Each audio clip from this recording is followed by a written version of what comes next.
ઓમ શ્રી ગણેશાય નમઃ. જય શ્રી કૃષ્ણ મિત્રો. આપણે સાંભળીશું આજે ભગવાન શ્રી કૃષ્ણની અમૃતવાણી, ગીતાજીના ઉપદેશ, જે આપણા જીવન માટે ખૂબ જ જરૂરી છે. ભગવાન કૃષ્ણએ ભગવદ્ ગીતામાં ખૂબ સુંદર જીવન જીવવાની રીત સમજાવી છે. ધર્મ, કરમ, સર્વ કાંઈ આપણને આમાં સમજાવ્યું છે. તો સરળ ભાષામાં આજે આપણે ભગવાન શ્રી કૃષ્ણની વાણી સાંભળીશું. તમારા દુઃખોનો અંત જરૂર આવશે. એકવાર આને સાંભળજો અને જીવનમાં અમલ કરજો. વિડીયો ગમે તો મિત્રો લાઈક કરજો, શેર કરજો અને આ ચેનલને સબસ્ક્રાઈબ કરવાનું બિલકુલ ન ભૂલશો. કોમેન્ટ બોક્સમાં ભગવાન શ્રી કૃષ્ણનું નામ એકવાર જરૂર લખજો, શ્રદ્ધા વ્યક્ત જરૂર કરજો. શ્રીમદ ભગવદ્ ગીતા ફક્ત એક ધર્મ માટે નથી, પરંતુ તે ધરતી પરના દરેક મનુષ્યએ વાંચવી અને સમજવી જોઈએ, જેથી તે પોતાના જીવનમાં સુખ, શાંતિ અને સફળતા પ્રાપ્ત કરી શકે. એવું કહેવાય છે કે જે ઘરમાં ગીતાનો નિયમિત પાઠ કરવામાં આવે છે અથવા સાંભળવામાં આવે છે, ત્યાં ભગવાન શ્રી કૃષ્ણની હાજરી રહે છે. શ્રીમદ ભગવદ્ ગીતા એ ભગવાનનું સાક્ષાત દિવ્ય વચન છે. તેની મહિમા અપાર અને અસીમ છે, જેનું વાસ્તવિક વર્ણન કોઈ કરી શકે નહીં. શેષ, મહેશ કે ગણેશ પણ તેની મહિમાનું સંપૂર્ણ વર્ણન કરી શકતા નથી. તો મનુષ્યની તો વાત જ શું! શ્રીમદ ભગવદ્ ગીતામાં કુલ 18 અધ્યાય અને 700 શ્લોક છે, જેને બધા માટે વાંચવું થોડું મુશ્કેલ હોઈ શકે છે, કારણ કે આ ઝડપી જમાનો છે.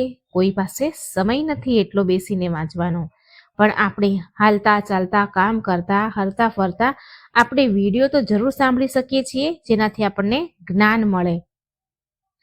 તેથી આજના આ ખાસ વિડીયોમાં આપણે શ્રીમદ ભગવદ્ ગીતાના 18 અધ્યાયના 700 શ્લોકનો સાર વિશે આપણે સમજીશું. 18 અધ્યાય અને 700 શ્લોકના સાર વિશે વાત કરીશું, જેને જાણીને તમે ગીતાનો સાચો અર્થ સમજી શકશો. તેથી આ વિચારોને તમે દરરોજ રાત્રે સૂતા પહેલા જરૂર સાંભળજો. તો ચાલો જાણીએ શ્રીમદ ભગવદ્ ગીતાના 700 શ્લોકના સાર વિશે. ભગવાન શ્રી કૃષ્ણ કહે છે, હે અર્જુન, હું સર્વ પ્રાણીઓના હૃદયમાં વસેલો છું, આત્મા છું. સમગ્ર પ્રાણીઓનો આદિ, મધ્ય અને અંત પણ હું જ છું. હું જ સૂર્ય છું. વેદોમાં સામવેદ હું છું. દેવોમાં ઇન્દ્ર હું છું. ઇન્દ્રિયોમાં મન હું છું. બ્રહ્મા હું છું. વિષ્ણુ હું છું. મહેશ પણ હું છું. જળાશયોમાં સમુદ્ર છું. પર્વતોમાં હિમાલય છું. આ સંસારમાં તું જે કંઈ જુએ છે તે બધું જ હું છું. કોઈ મનુષ્ય લાખો વસ્તુઓ જાણી લે, આખું વિશ્વ જાણી લે, પરંતુ જો તે પોતાને નથી જાણતો તો તે અજ્ઞાની છે. જો કોઈ તમને નકારે તો ખરાબ ન માનો, કારણ કે તેઓ તમારી કિંમત નથી જાણતા. જે સંબંધ આપણને રડાવે છે ને, તેનાથી ઊંડો કોઈ સંબંધ નથી, અને જે સંબંધ આપણને રડતા છોડી દે છે તેનાથી નબળો કોઈ સંબંધ નથી. હંમેશા શાંત રહો. આનાથી તમે તમારા જીવનમાં પોતાને ખૂબ જ મજબૂત જોશો, ખૂબ જ મજબૂત તમે બનશો, કારણ કે લોખંડ ઠંડુ થાય ત્યારે જ મજબૂત બને છે, પરંતુ ગરમ થાય ત્યારે તેને કોઈ પણ આકારમાં ઢાળી શકાય છે. વિપત્તિના સમયે 7 ગુણ તમને બચાવશે: તમારું જ્ઞાન, નમ્રતા, બુદ્ધિ, અંદરનું સાહસ, સારા કર્મો, સત્ય બોલવાની આદત અને ઈશ્વરમાં વિશ્વાસ. આત્મા હંમેશા જાણે છે કે શું સાચું છે અને શું ખોટું છે, પરંતુ મનુષ્ય સમક્ષ પડકાર તો મનને સમજવાનો હોય છે. મનુષ્યને સમક્ષ પડકાર તો તેના મનને સમજવાનો હોય છે. મુશ્કેલ સમયમાં વ્યક્તિ એકલા પડી જાય છે, પરંતુ તે જ મુશ્કેલીઓના કારણે તે વધુ મજબૂત બને છે. જે તમને સન્માન આપે છે તેને જ સન્માન આપો. હેસિયત જોઈને માથું નમાવવું એ કાયરતાનું લક્ષણ છે. હે અર્જુન, જે ક્યારેય હર્ષિત નથી થતો, નથી કોઈની સાથે દ્વેષ રાખતો, નથી કોઈ શોક કરતો, નથી કોઈ કામના કરતો અને જે શુભ અશુભ સર્વ કર્મોનો ત્યાગી છે, તે જ્ઞાની મનુષ્ય મને અત્યંત પ્રિય છે. મને પ્રાપ્ત કરવાના 3 માર્ગ છે: ધ્યાન યોગ, જ્ઞાન યોગ અને કર્મયોગ. અને આ 3માં કર્મયોગ સૌથી પ્રધાન છે. કોઈના પર વિશ્વાસ કરવો હોય તો તેની વાતો પર નહીં, તેની ક્રિયા ઉપર ધ્યાન આપો. ગુસ્સાની ઘડીએ થોડું રોકાઈ જાઓ અને ભૂલની ઘડીએ થોડું નમી જાઓ. જીવન વધુ સરળ બની જશે. ભગવાન કૃષ્ણ કહે છે, જે મનુષ્ય મને જાણી લે છે તે જન્મ મરણના બંધનમાંથી મુક્ત થઈ જાય છે. જે મનુષ્ય ગીતાને વાંચીને તેનું પાલન કરે છે, તેના બધા જ દુષ્ટ કર્મો નાશ પામે છે. જે ભાગ્યમાં છે તે દોડીને આવશે, અને જે ભાગ્યમાં નથી જ લખ્યું તે આવીને પણ ચાલ્યું જશે. જેમ પવનના ઝપાટા નાવને હોડીને ભટકાવી દે છે, તેમ મનુષ્યની ઈચ્છાઓ બુદ્ધિને ભટકાવી દે છે. સમજદાર વ્યક્તિ તે જ છે જે બીજાને જોઈને તેમની વિશેષતાઓથી કંઈક શીખે છે. તેમની સાથે સરખામણી કે ઈર્ષા નથી કરતા. શાસ્ત્રો ફક્ત શરીરને ઘાયલ કરે છે, પરંતુ શબ્દો આત્માને પણ ઘાયલ કરી દે છે. જે મનુષ્ય પોતાને પરમાત્માથી અલગ નથી માનતો અને શરીર સાથે પોતાનો કોઈ સંબંધ નથી માનતો, તે હંમેશ માટે જન્મ મરણથી મુક્તિ મેળવે છે. જે વ્યક્તિ આધ્યાત્મિક જાગૃતિની ટોચ પર પહોંચી ગયા છે, તેમનો માર્ગ નિસ્વાર્થ કર્મ છે, અને જેઓ ભગવાન સાથે જોડાયેલા છે, તેમનો માર્ગ સ્થિરતા અને શાંતિ છે. મનુષ્યનું કલ્યાણ એ જ ગીતાનો ઉપદેશ છે. તેથી મનુષ્યએ પોતાના કર્તવ્યનું પાલન કરતી વખતે માનવ કલ્યાણને પ્રાથમિકતા આપવી જોઈએ. શ્રી કૃષ્ણ ભગવાન કહે છે, જે તને સાથ આપે છે એને તું સાથ આપ, જે તને દગો આપે છે તેને તું ત્યજી દે. જ્યાં તારું સન્માન ન હોય ત્યાં ક્યારેય ન જવું, નહીં તો લોકો તને નબળો અને મૂર્ખ સમજશે. જ્યાં વરસાદ ન હોય ત્યાં ખેતર બગડે છે, અને જ્યાં સંસ્કાર ન હોય ત્યાં વંશ પણ બગડે છે. જે લોકો કહે છે કે મારી પાસે સમય નથી, ખરેખર તેમના ખાસ સંબંધોની યાદીમાં તારું નામ જ નથી. હે અર્જુન, જે વ્યક્તિ મારા ઉત્કૃષ્ટ જન્મ અને ક્રિયાઓને સમજે છે, તે શરીર છોડ્યા પછી પુનઃ જન્મ નથી લેતો અને મારા પરમધામને પ્રાપ્ત કરે છે. જે વ્યક્તિ સર્વ ઈચ્છાઓનો ત્યાગ કરે છે અને હું અને મારુંની લાલચની ભાવનાઓથી તે મુક્ત થઈ જાય છે, તેને અપાર શાંતિની પ્રાપ્તિ થાય છે. મનુષ્યમાં જ્ઞાનની કમી હોય અને ઈશ્વરમાં શ્રદ્ધા ન હોય તે જીવનમાં ક્યારેય આનંદ અને સફળતા પ્રાપ્ત નથી કરી શકતો. ઈશ્વરે આપણને જે કંઈ આપ્યું છે તે આપણા માટે પૂરતું છે, અને આ જ એક અટલ સત્ય છે. જેટલું જલ્દી સમજાય તેટલું સારું છે. સંયમ, સદાચાર, સ્નેહ અને સેવા આ ગુણો સત્સંગ વિના આવતા નથી. ઈશ્વરને કરેલી પ્રાર્થનાથી મનુષ્યની પરિસ્થિતિ કે ભાગ્ય બદલાય કે ન બદલાય, પરંતુ તે પ્રાર્થનાથી મનુષ્યના ચરિત્રમાં ચોક્કસ બદલાવ આવે છે. વાત એટલી મધુર રાખો કે જો ક્યારેક પાછી લેવી પણ પડે ને તો કડવી ન લાગે. પોતામાં થોડું સ્વાભિમાન હોવું જરૂરી છે, નહીં તો લોકો તમને ત્યાં પણ દબાવવાનો પ્રયાસ કરશે જ્યાં તમારો અધિકાર છે. કોઈ મહાપુરુષ જ આત્માને આશ્ચર્યના જેમ જુએ છે, અને બીજો કોઈ મહાપુરુષ જે તેના તત્વનું આશ્ચર્યના જેમ વર્ણન કરે છે. કોઈ અધિકારી પુરુષ જ તેને આશ્ચર્યના જેમ સાંભળે છે, અને કેટલાક તેને સાંભળીને પણ જાણતા નથી. ભગવાન કૃષ્ણ કહે છે, ધીર પુરુષ દુઃખ સુખને સમાન સમજે છે, અને જેને ઇન્દ્રિયો અને વિષયોનો સંયોગ વ્યાકુળ નથી કરતો તે મોક્ષનો યોગ્ય છે. જ્યાં સુધી તું પોતે હાર નહીં માને ત્યાં સુધી દુનિયાની કોઈ તાકાત તને હરાવી નહીં શકે. નબળો તું નથી, તારો સમય છે. સમય બધાનો બદલાય છે. તું ફક્ત તારું કર્મ કરતો રહે. જેને ક્યારેય સંકટ જોયું જ નથી તેને પોતાની તાકાતનો ક્યારેય અંદાજ અહેસાસ નહીં થાય. જે બીજાને પીડા સમજે છે, જેમાં દયા છે, જે દિલથી સારા છે, તેમને ફરી જન્મ નથી લેવો પડતો. કોઈને કંઈ આપીને ઘમંડ ન કરો. શું ખબર આપણે તેને પાછલા જન્મનું દેવું ચૂકવીએ છીએ. ઘમંડી મનુષ્યનું વંશ, વૈભવ અને પ્રતિષ્ઠા ત્રણેય ચાલ્યા જાય છે. વિશ્વાસ ન હોય તો રાવણ, કૌરવ અને કંસને જોઈ લો. ચૂપ રહેવાથી મોટો કોઈ જવાબ નથી અને માફ કરી દેવાથી મોટી કોઈ સજા નથી. જે મનુષ્યમાં ધીરજની તાકાત છે તેની તાકાતનો કોઈ મુકાબલો નથી કરી શકતું. આપણી વ્યર્થ ચિંતા અને મનનો ભય એક એવો રોગ છે જેનાથી આપણી આત્મબળ વિખરાઈ જાય છે. મનુષ્યને જીવનના પડકારોથી ભાગવું ન જોઈએ, ન તો ભાગ્ય કે ઈશ્વરની ઈચ્છા જેવા બહાનાનો ઉપયોગ કરવો જોઈએ. યજ્ઞથી બચેલા અન્નને ખાનારા શ્રેષ્ઠ પુરુષો સર્વ પાપોથી મુક્ત થાય છે. અને જે પાપી લોકો ફક્ત પોતાના શરીરનું પોષણ કરવા માટે અન્ન રાંધે છે તે પાપને જ ખાય છે. એટલે જે લોકો ઈશ્વરને યાદ કર્યા વિના ફક્ત જીવનમાં જ વ્યસ્ત રહે છે તેમને ચોર સમજવા જોઈએ. ફક્ત જ્ઞાન જ એક એવું અક્ષય તત્વ છે જે કોઈ પણ સ્થિતિમાં, કોઈ પણ કાળમાં મનુષ્યનો સાથ નથી છોડતું. જેમ ધરતી પર ઋતુઓ બદલાય છે તેમ જીવનમાં પણ સુખ દુઃખ આવ્યા કરે છે, આવતા જતા રહે છે. યુદ્ધ હોય કે જીવન, સફળતા ફક્ત 3 શસ્ત્રોથી જ મળે છે: ધર્મ, ધીરજ અને સાહસ. કોઈ મનુષ્ય જન્મથી જ નહીં પરંતુ પોતાના કર્મથી મહાન બને છે.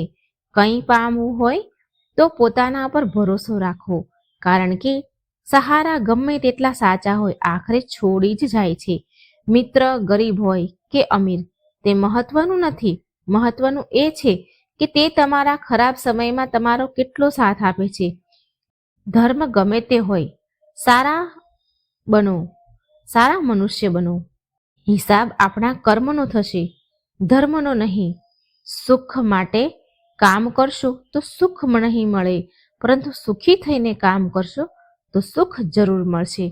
જ્યારે તમે બીજા માટે સારું ઈચ્છો છો ત્યારે તે જ સારી વસ્તુઓ તમારા જીવનમાં પાછી આવે છે. આ જ પ્રકૃતિનો નિયમ છે. તમારું મૂલ્ય એનાથી નક્કી નથી થતું કે તમે શું છો, પરંતુ એનાથી નક્કી થાય છે કે તમે પોતાને શું બનાવવાની ક્ષમતા રાખો છો. હસતું મન અને હસતો ચહેરો એ જ સાચી સંપત્તિ છે. જેટલું રાહ જોઈ રહ્યા છો, સમય આવતા તમને એટલું જ આપશે કે તમે સંભાળી નહીં શકો. ભગવાન એટલું આપશે. કોઈ તારો સાથ ન આપે તો નિરાશ ન થા, કારણ કે પરમાત્માથી મોટો સાથી કોઈ બીજો નથી. સુખ આઝાદી પર આધારિત છે અને આઝાદી એના પર આધારિત છે કે તું કેટલો સાહસી છે, વિશ્વાસી છે. વિશ્વાસ વિના આ દુનિયામાં કોઈ સંબંધ લાંબો ટકી શકતો નથી. જો કોઈ ભૂલને કારણે ગઈકાલનો દિવસ દુઃખમાં વીત્યો તો તેને યાદ કરીને આજનો દિવસ વ્યર્થ ન કરો. ઘણા લોકો કર્મ કરતા જ પરમ સિદ્ધિ પ્રાપ્ત કરી ગયા. જનક રાજા જેવા જ્ઞાનીઓ પણ આસક્ત રહિત કર્મ દ્વારા જ પરમ સિદ્ધિ પ્રાપ્ત કરી ગયા. તેથી મનુષ્યએ હંમેશા સારા કર્મ કરવા જોઈએ અને ફળની ઈચ્છાથી દૂર રહેવું જોઈએ. શ્રી કૃષ્ણ કહે છે, હે પાર્થ, મારું આ ત્રણેય લોકમાં ન તો કોઈ કર્તવ્ય છે, ન કોઈ વસ્તુ પ્રાપ્ત કરવા યોગ્ય છે, છતાં હું કર્મ કરીને મારું કર્તવ્ય નિભાવું છું. જો હું કર્મ કરવામાં સાવધાની ન રાખું તો મોટો અનર્થ થઈ જશે, કારણ કે મનુષ્ય સર્વ પ્રકારે મારા જ માર્ગનું અનુસરણ કરે છે. આ દુનિયામાં હારેલા કે પીડામાં ડૂબેલા મનુષ્યની કોઈ મદદ નથી કરતું, અને જો કોઈ થોડું સફળ થઈ જાય તો કોઈ તેનાથી ખુશ નથી થતું. તેથી તારું દુઃખ કોઈને ન કહે અને તારી ખુશી કોઈની સામે ન જતાવ. મનુષ્યનો આહાર હંમેશા સાત્વિક અને સંતુલિત હોવો જોઈએ. જે મનુષ્યને એ નથી સમજાતું કે શું ખાવું, કેટલું ખાવું, ક્યાં ખાવું અને કેવી રીતે ખાવું, તે પરમાત્માને ક્યારેય પામી નથી શકતો. જે નીચ મનનો મનુષ્ય ફક્ત દેખાડા માટે કહે છે તેણે સર્વ ઇન્દ્રિયોને વશ કરી લીધી છે, પરંતુ મનમાં તે ઇન્દ્રિયોના વિષયોનું ચિંતન કરતો રહે છે તે મનુષ્ય દંભી કહેવાય છે. જે વ્યક્તિ પરંપરાથી નથી ચાલતો તો સૃષ્ટિ ચક્રના નિયમોનું પાલન નથી કરતો, એટલે તે પોતાનું કર્તવ્ય નથી નિભાવતો. તે ઇન્દ્રિયો દ્વારા ભોગોનો ભોગ કરનાર પાપી વ્યક્તિ વ્યર્થ જીવે છે, પરંતુ જે મનુષ્ય આત્મામાં જ સ્મરણ કરે છે, આત્મામાં જ તૃપ્ત અને સંતુષ્ટ હોય છે, તેના માટે કોઈ કર્તવ્ય નથી. આત્માનો અર્થ અહીં સૌથી મોટું સત્ય છે, જે સત્યને જ સમજે છે, સત્યમાં જ ખુશ રહે છે અને સત્યમાં જ રહે છે. તેના માટે કોઈ કર્તવ્ય નથી, પરંતુ આવો મનુષ્ય લાખો કરોડોમાં એક જ હોય છે, જેને પરમાત્મા મળી ગયો હોય છે. તે બીજું કયું કર્મ કરે? જે જ્ઞાનીઓને ઈશ્વરનું સત્ય જાણી ગયું છે, તેમની જવાબદારી છે કે તેમના કામ કરવાની રીતથી કોઈના મનમાં કર્મ પ્રત્યે અથવા અપમાન ન થાય તેવી જ જ્ઞાનીઓ માટે જરૂરી છે. તેઓ એવું ઉદાહરણ રજૂ કરે છે કે જેથી દરેક વ્યક્તિ પોતાનું કર્મ અને કર્તવ્ય કરવા પ્રેરાય. તામસિક ગુણવાળા વ્યક્તિ આળસ કે ઊંઘ જેવા કર્મ કરે છે. રાજસિક ગુણવાળા વ્યક્તિ વાત વાતમાં શૌર્ય કે બહાદુરી બતાવે છે, પરંતુ જ્ઞાની મનુષ્ય જાણે છે તેમના અંદરના ગુણો જ તેમને કર્મ કરાવે છે, અને જે જ્ઞાની નથી તે સમજે છે કે બધું તે જ કરે છે. તે સંબંધોને ઊંડા સમુદ્રમાં ફેંકી દો, જેમાં જરૂર પડે ત્યારે સ્વાર્થ અને મતલબની દુર્ગંધ આવે. જો તમે સાચા અર્થમાં જીવન બદલવા માંગો છો, તો સૌથી પહેલા તમારે તમારું મન બદલવા માટે તૈયાર થવું પડશે, કારણ કે જેવું તમારું મન હશે તેવા તમારા વિચાર હશે, અને જેવા તમારા વિચારો હશે તેવું તમારું જીવન હશે. જે જઈ રહ્યું છે તેને જવા દો. આજે રોકાઈ જશે તો કાલે તો એ ચોક્કસ ચાલ્યું જશે. તમે જેટલા સરળ, સીધા અને નરમ દિલના રહેશો, તેટલા ચતુર અને બેઈમાન લોકોના દ્વારા ખદેડાઈ જશો. જીવનમાં બધું ફરી મળી શકશે, પરંતુ સમય સાથે ખોવાયેલા સંબંધ અને ભરોસો ફરી નથી મળતો. ભરોસો એના પર જ કરો જે નિભાવવા લાયક હોય. થોડા પળોનો સાથ તો અર્થી ઉપાડનાર પણ આપે છે. સાચા લોકો પર પણ એટલો જ વિશ્વાસ રાખો જેટલો દવા ઉપર રાખો છો. બેશક થોડી કડવી હોય, પરંતુ તમારા માટે ફાયદાકારક હશે. જે લોકોને તમારી કદર નથી એનાથી તો દૂર રહેવો એટલું જ સારું છે. મોટો તેજ છે જે નાનાની પીડા સમજી શકે. કોણ શું કરે છે, કેવી રીતે કરે છે, શા માટે કરે છે, આ બધાથી દૂર જેટલા રહેશો તેટલા જ ખુશ રહેશો. સંબંધોની અલગ અલગ સીમાઓ હોય છે, પરંતુ જ્યારે આત્મસન્માનની વાત આવે છે ત્યારે દરેક સંબંધનો અંત કરી દેવો જ યોગ્ય છે. સવારની ઊંઘ મનુષ્યના ઈરાદાઓને નબળા બનાવે છે. મંજિલ હાંસલ કરનારા લોકો ક્યારેય મોડે સુધી ઊંઘતા નથી. મદદ એવી ઘટના છે જે કરો તો લોકો ભૂલી જાય અને ન કરો તો યાદ રાખે. દરેક મનુષ્ય બે લોકોથી હંમેશા હારે છે, એક પોતાના પરિવારથી અને બીજો પોતાની પસંદની વ્યક્તિથી. મૂર્ખ મનુષ્ય પોતાનું તો નુકસાન કરે જ છે, પરંતુ જે તેની મદદ કરે છે તેનું પણ નુકસાન કરે છે. પોતાના જીવનમાં એટલા વ્યસ્ત થઈ જાઓ કે પછતાવો, દુઃખ, નફરત અને ડર માટે સમય જ ન બચે. કોઈ ભરોસો તોડે તો તેનો આભાર માનો, કારણ કે તે આપણને શીખવે છે કે ભરોસો વિચારીને કરવો જોઈએ. જીવનમાં સુખ શાંતિ ઈચ્છો છો તો તમારી સમસ્યાઓ અને આલોચનાઓને પોતા પર હાવી ન થવા દો. જન્મથી મળેલા સંબંધો પ્રકૃતિની દેન છે, પરંતુ પોતે બનાવેલા સંબંધો તમારી પૂંજી છે. તેને સંભાળીને રાખો. કોઈ વ્યક્તિના ગુણ દોષોનું નિર્ધારણ કરતા પહેલા પોતાની દ્રષ્ટિને નિષ્પક્ષ અને પારદર્શક બનાવવી જરૂરી છે. પોતાની કમજોરી કોઈને ન કહો, કારણ કે ઘણીવાર લોકો બીજાની કમજોરીનો ફાયદો ઉઠાવી લે છે. જીવનમાં બે લોકોને ક્યારેય ન ભૂલો, એક જેણે તમને પીડા આપી છે અને બીજો જેણે પીડામાં તમારો સાથ આપ્યો છે. ભગવાન શ્રી કૃષ્ણ કહે છે, તું મન નાનું ન કર. જ્યાં તારા પોતાના મોઢું ફેરવી લેશે ત્યાં હું તારો સાથ આપીશ. તું કોઈની સામે એટલું ન નમ કે તે તને પડેલો સમજે. લોકો તારી કદર ત્યારે જ કરશે જ્યારે તું તેને તેમની જેમ અવગણવાનું શીખી લઈશ. દીવો એટલે વંદનીય નથી કે તે બળે છે, પરંતુ એટલે વંદનીય છે કે તે બીજા માટે બળે છે, બીજાથી નથી બળતો. સફળતા અને નિષ્ફળતા બંને જીવનના ભાગ છે, અને બંને કાયમી નથી રહેતા. જીવનની અડધી ફરિયાદો દૂર થઈ જશે જો લોકો એકબીજા વિશે બોલવાને બદલે એકબીજા સાથે બોલવાનું શીખશે. વિશ્વાસ એટલો કરો કે જે તમારી સાથે દગો કરે ત્યારે પોતાને દોષી સમજે, અને પ્રેમ એટલો કરો કે તેના મનમાં હંમેશા તમને ગુમાવવાનો ડર રહે. 4 વેદોનો અર્થ ન જાણો તો કંઈ વાંધો નથી, પરંતુ સમજદારી, જવાબદારી, વફાદારી અને ઈમાનદારી આ 4 શબ્દોનો મર્મ જાણી લેજો તો પણ જીવન સાર્થક થઈ જશે. સંબંધયુક્ત પુરુષ પુણ્ય અને પાપ બંનેને આ જ લોકમાં ત્યજી દે છે, એટલે કે તેમાંથી મુક્ત થઈ જાય છે. જે મનુષ્ય તારી બુદ્ધિ મોહરૂપી દલદલને સારી રીતે પાર કરી જશે, તે સમયે તું સાંભળેલા અને સંભળાવનારા આ લોકો અને પરલોકના સર્વ ભોગોથી વૈરાગ્ય પ્રાપ્ત કરી લઈશ. હે અર્જુન, જે સમયે મનુષ્ય મનમાં રહેલી સર્વ મનોકામનાઓને સારી રીતે ત્યજી દેશે અને આત્માથી આત્માને જ સંતુષ્ટ કરશે, તે સમયે તેને સ્થિત પ્રજ્ઞ કહેવાય છે. દુઃખની પ્રાપ્તિ થાય ત્યારે જેના મનમાં ઉદ્વેગ નથી થતો, સુખની પ્રાપ્તિમાં જે સ્પૃહા નથી થતો, મતલબ ખુશ નથી થતો, અને જેના રાગ ભય અને ક્રોધ નષ્ટ થઈ ગયા છે, તેવો મુનિ સ્થિર બુદ્ધિવાળો કહેવાય છે.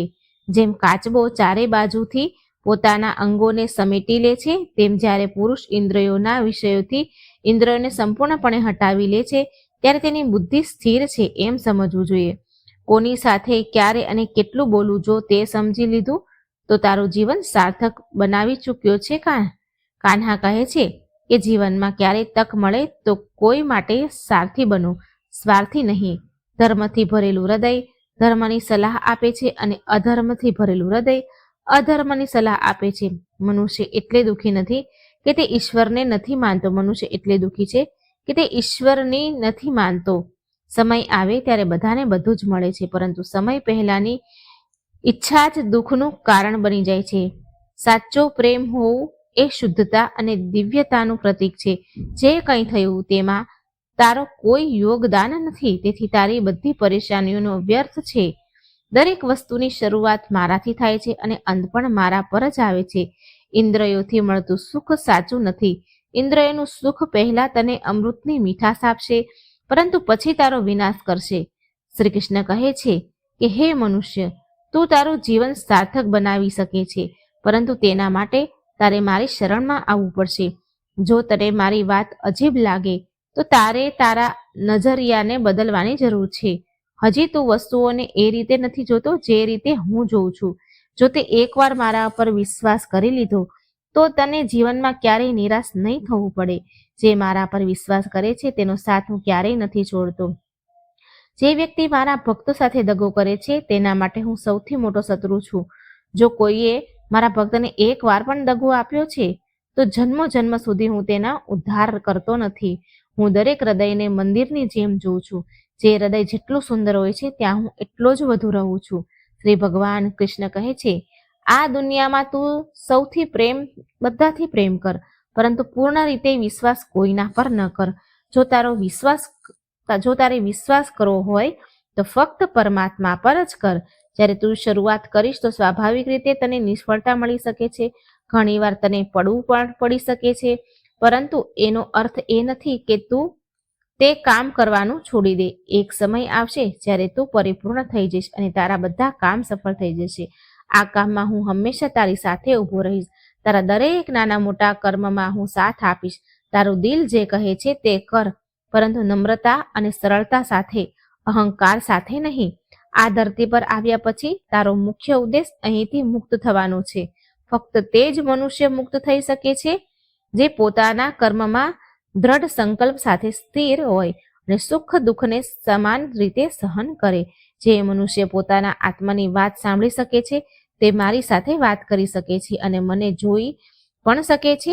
જે મનુષ્ય મને દરેક વસ્તુમાં જુએ છે અને મારા હોવાનો અહેસાસ અનુભવે છે તે મારો સાચો ભક્ત છે. આવા ભક્તોને હું હંમેશા પ્રેમ કરું છું. મિત્રો, આ વિડીયોમાં બસ આટલું જ. આશા રાખું છું કે આ વિડીયોમાંથી તમને ઘણું બધું શીખવા મળ્યું હશે. વિડીયોને લાઇક અને શેર જરૂર કરજો. કમેન્ટ બોક્સમાં જય શ્રી કૃષ્ણનું નામ લખવાનું ભૂલતા નહીં. આવા જ જ્ઞાનવર્ધક વિડીયો અમારી આ યુટ્યુબ ચેનલમાં તમને મળતા રહેશે, માટે આ ચેનલને સબસ્ક્રાઈબ કરવાનું ભૂલશો નહીં. જય શ્રી કૃષ્ણ. રાધે રાધે. Thank you.